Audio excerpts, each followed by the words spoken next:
Here's your command to obey, my command to obey. Give God what is His, which is absolutely, positively everything.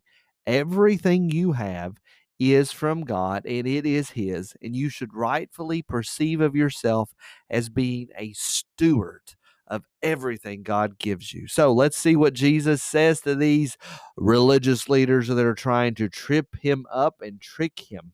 The Pharisees went and plotted how to entangle him in his words. They're trying to trip Jesus up so that they can appropriately arrest him with appropriate charges.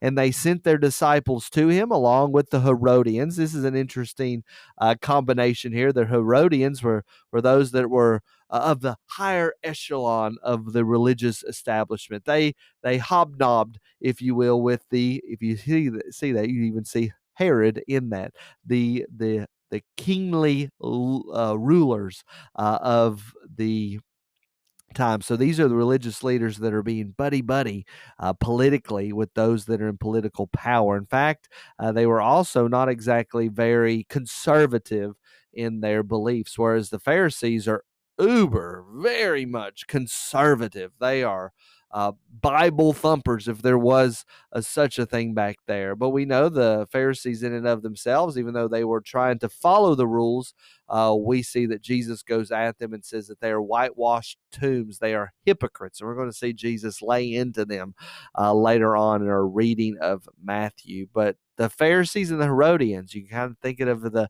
conservative folks are gathering against these leaders that are politicking with the current leaders. And so here's what they say, teacher, we know that you are true and that you teach the way of God truthfully, and you do not care about anyone's opinion, for you're not swayed by appearances.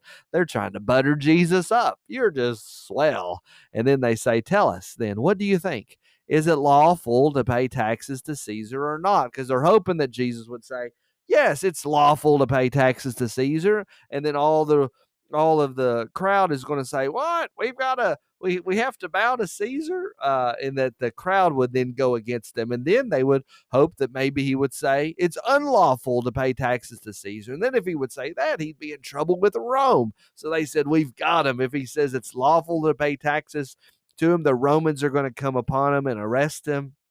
And if he says that it is lawful to pay taxes to Caesar, then the crowds that love him so much are going to turn against him.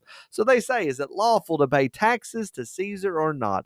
But Jesus, aware of their malice, because he is all knowing and very wise, he says, why put me to the test, you hypocrites, you fakers? Because he knows that when they are buttering him up with verse 16 here, that they really are not trying to speak well of him. They're trying to trip him up.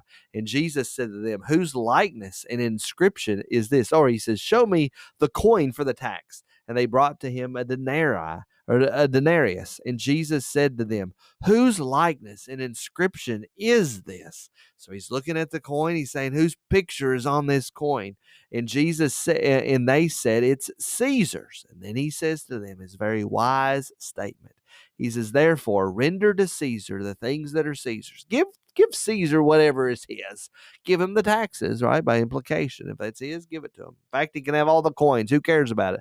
But give to God the things that are God's. And in reality, we know, how much does God own? He owns everything. So that's our command to us. Give to God the things that are God's, which is everything. And then we see when they heard it, they marveled and they left him and went away. I pray that's been a blessing to you, and I pray that you will give everything unto the Lord. Recognize everything that is yours is a gift from the Lord for you to steward in a very special way. And I'll see you all in the next video.